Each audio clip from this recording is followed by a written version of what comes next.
Our lab group came to Hawaii to learn about Chinese history in Hawaii in relation to the culture and the environment and the local Hawaiian culture and traditions. After spending 10 full days of learning and sharing, we have learned so much about history and life itself. We are the Indigenous Minority Music, Cultural Traditions, and Local Ecology Lab composed of Carrie, Nadine, Claire, Melena, and Nick. One of the most important concepts we have learned in Hawaii is the concept of kuleana. The word itself means responsibility, but in a deeper sense, it covers a reciprocal relationship between the person who is responsible and the thing that they are responsible for. Hawaiians have a kuleana to their land, to care for it and to respect it, and in return, their land has the kuleana to feed, shelter, and clothe them. Through this reciprocal relationship, balance within society and with the natural environment is maintained. This concept is directly related to an ancient Hawaiian proverb, He ali'i ka aina he kawa ke kanaka. The land is chief and man is its servant. Proverbs are the ways of aloha and are still taught to local children, just as the ancient peoples of this land once taught their children. The notion and practice of malama I ka aina, meaning to respect and care for the land, is one of the most important pillars of Hawaiian culture. How does this relate to our project and the Chinese in Hawaii? Something that I realized upon getting into Hawaii is that, by chance, the Chinese and Hawaiians seem uniquely suited to each other. The concept of kuleana is a responsibility to the people and nature that focuses on living in harmony with nature. The land sustains us and we sustain the land. This is very similar to many values in Taoism. Taoism is a method of thought that follows the way, which focuses on harmony not only within ourselves, but also with the environment and the other people around us. An essential piece of this harmony is that it requires balance. Taoism is intrinsically linked to the ancestors and their power, which, like ancient Hawaiian belief, identifies ancestors with locations and forces in nature. Giving, receiving, this is a real cycle that our ancestor believe is a way of life. That's the teaching of the Tao. It's not a religion in ancient time, it's a way of life. Living in harmony with nature, with ourselves, between us, our family, our community, and the world. And you are here to show this possible, to bring back that center of peace and harmony as a family, as Ohio. These connections allowed for deeper understanding and connection between the Chinese and Hawaiians that aided in the blending of cultures that we see today.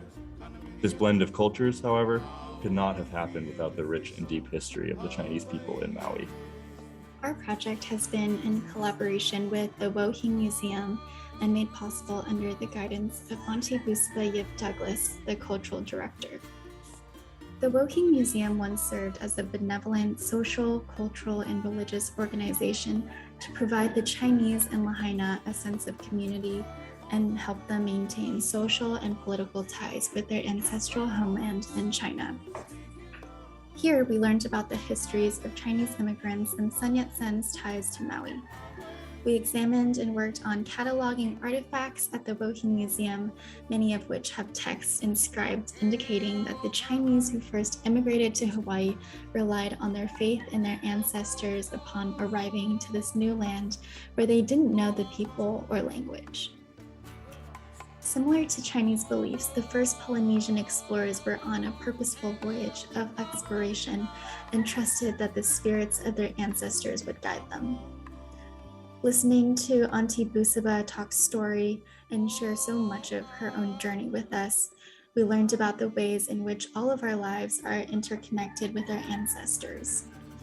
We too must trust that our ancestors will guide us as we continue on our individual journeys.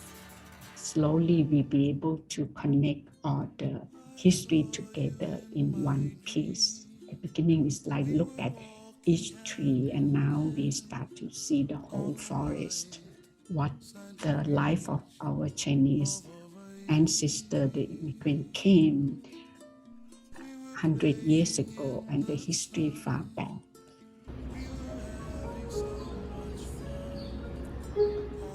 We each prayed to our ancestors at the Wohi Chinese Museum, as well as the Kwak Society Hall in Kula, Maui, where Dr. Sun Yat-sen joined its membership as he frequently visited his brother Senmei in 1903. Here we met Sarah Shim and learned about how it was a place of gathering dedicated to preserving the Chinese culture and traditions in Maui. We also had the opportunity to spend time with Richard Shim and visit the Sun Yat-sen Park, Sunmay's Ranch, to learn about past histories and see the extent of environmental degradation due to invasive plant species. This is one of the last remaining indigenous plant trees for the dryland forest of Hawaii. Learning about how Chinese history is interconnected with the environment in Maui has encouraged us to embrace the richness of the culture here and think about ways to reciprocate the aloha spirit we've received. The Chinese, as Carrie has shown, have a long history in Hawaii and played a large role in the outcome and development of the Hawaiian culture and environment. Between 1810 and 1820, the major item of Hawaiian trade was sandalwood. The sandalwood trade flourished, fed by heavy demand from China and profits for Western businessmen and the King Kamehameha. The king taxed his native Hawaiian people by demanding a sandalwood tax in weight every few months. It not only deforested the landscape, but also kept Hawaiians from growing their crops and fishing or building their moi ponds in order to feed themselves. Today, however, sandalwood is extremely rare in Hawaii and hard to grow. The population of the sandalwood species greatly diminished because of the sandalwood trade and cannot make a recovery in today's world. The sugar plantations required a lot of water in their production. Because of this, most of the water on Hawaii was used in agriculture and soon became sparse across the land. This wide usage of water made the plantations unsustainable and they were unable to continue. The overuse of the land and then the lack of water caused a lot of environmental degradation. As we drove around Maui, we could see how dry the land was and now unable to be farmed. The sugar plantations used the mill technology from China and was industrialized by Western missionaries. They hired Chinese laborers from all different backgrounds on these plantations. In order to survive, groups like the coolies from southern China, the Punti and the Hakka, who used to fight in China, now had to work together while farming. These plantations hired workers from places all around the world, like the Philippines, Japan, Korea, Portugal, and Puerto Rico. While they all had different backgrounds and couldn't speak the same language, they still shared their food and formed communities. Despite pure Chinese being only 5% of the total population of Hawaii, if all people with Chinese ancestry are counted, they amount to nearly 1/3 of the total state population. Over 60% of native Hawaiians are a Chinese admixture.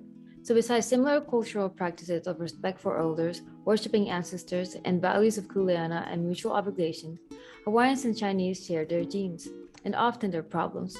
As a reality, a great amount of immigrants on the island brought their own cultural values, yet participated together in activities since the plantation years. Because immigrant communities often did not share the same languages, they communicated through music and dance. One of our first encounters with music was in the Wohing Museum. A Cheng is using the ancestry room so people can offer music to their ancestors. Additionally, hula is one of the most visual traditional art forms connected to Hawaiian culture. As we were taught by Sarah Shim, the dances represent the lyrics literally.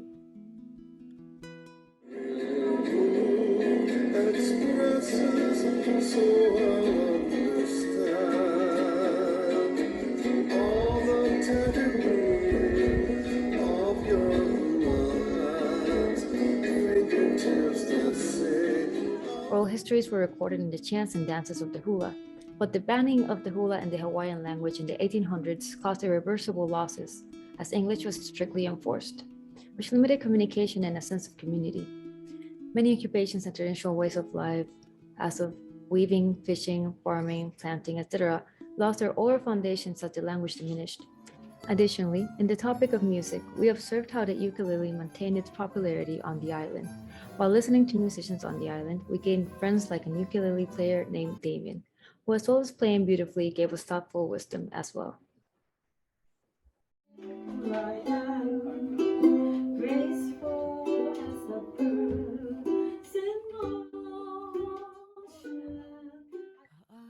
The Dole family owned most of Lanai and used it for pineapple plantations. As we visited and traveled across the island, the ground was covered in plastic buried in the ground. These plantations used plastic to space out the plants, and now the plastic is unable to be removed. Even at the top of the mountain, plastic litters the ground. The Dole family came to own most of the island because in 1850, a church came and started leasing the land. Mr. Gibson came to Lanai in order to oversee this lease and then proceeded to use the church's money to buy the land under his own name. By the 1870s, Gibson owned most of the land that he was used for ranching.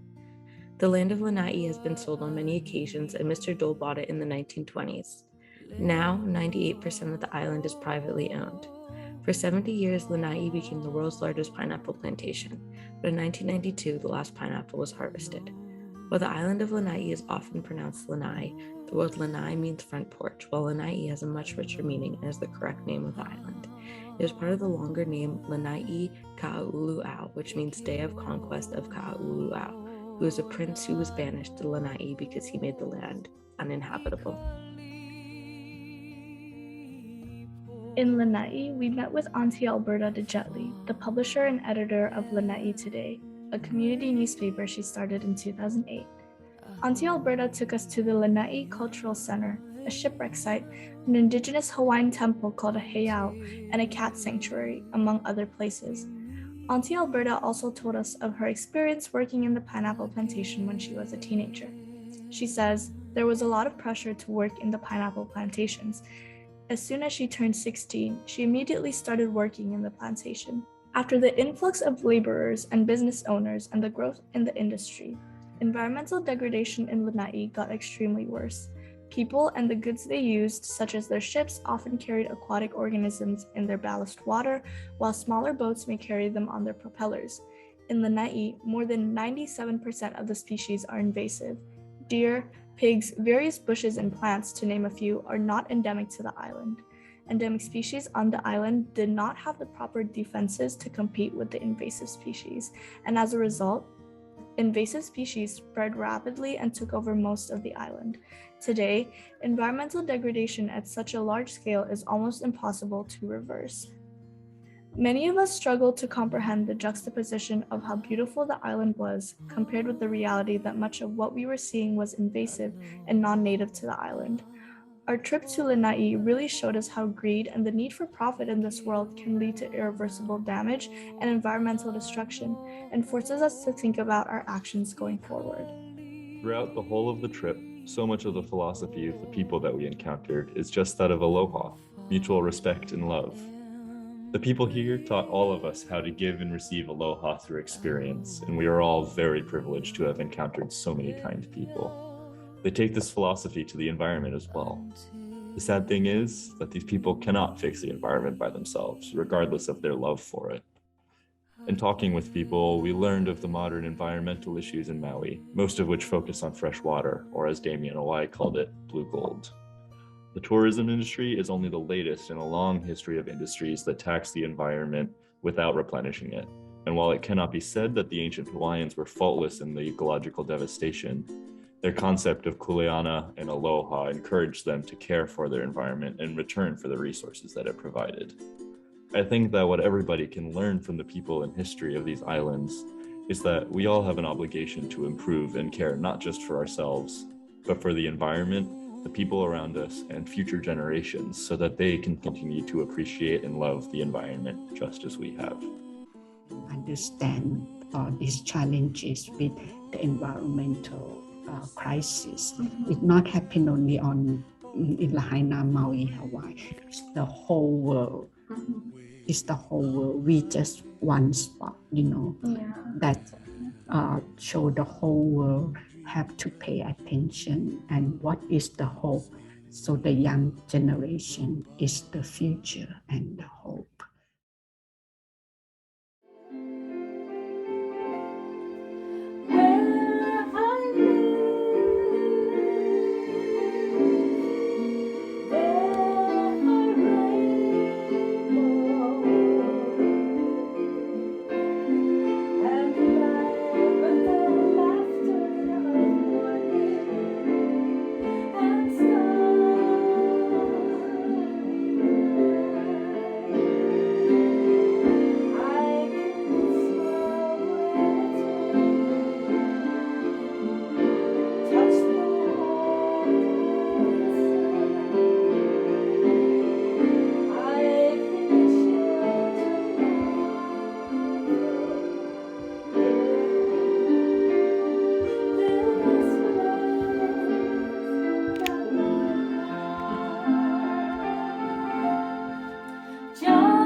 a popular song here that always, when you go to places, you hear it. So it's called Gorgeous.